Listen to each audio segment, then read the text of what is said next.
The Princess Who Lost Her Shoes. Once upon a time, in the grand and beautiful kingdom of Eldoria, there lived a kind and cheerful princess named Liana.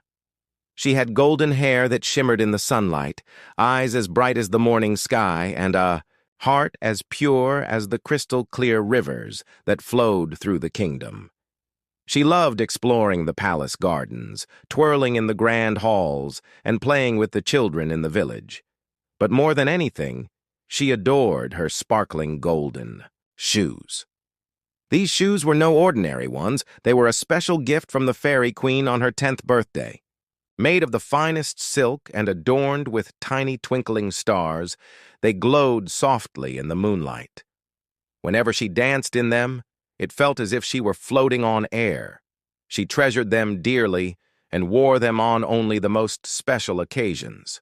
One day, excitement filled the kingdom as everyone prepared for the grand festival of lights. The entire palace was decorated with colorful lanterns, and the scent of delicious treats filled the air. Princess Liana could hardly wait. That evening, she rushed to her room to get ready. She put on her finest dress, adorned her hair with pearls, and finally, she bent down to slip on her beloved golden shoes. But when she looked under her bed, nothing. She checked her closet. Not there. She searched behind the curtains, under her chair, and even inside her toy chest. But the shoes had disappeared. "Oh no," she gasped. "Where could they be?" Panic set in. How could she dance at the festival without her special shoes? Determined to find them, she called for the palace maids. "Have you seen my golden shoes?" she asked. But they all shook their heads. She ran to the palace guards. "Did anyone take my shoes?" But they had seen nothing unusual. Even her pet kitten, Whiskers, who often played with her things, had no clue where they had gone. Just as she was about to give up hope, a tiny giggle came from behind the thick velvet curtain near her window. Liana's eyes narrowed. Someone was hiding.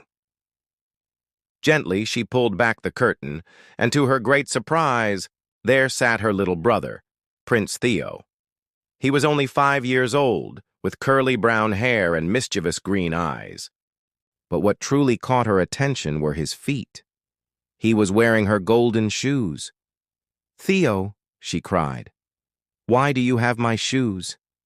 The little prince looked up at her with a sheepish grin. "I just wanted to be like you, sister. They're so shiny." At first, Liana didn't know whether to be angry or laugh.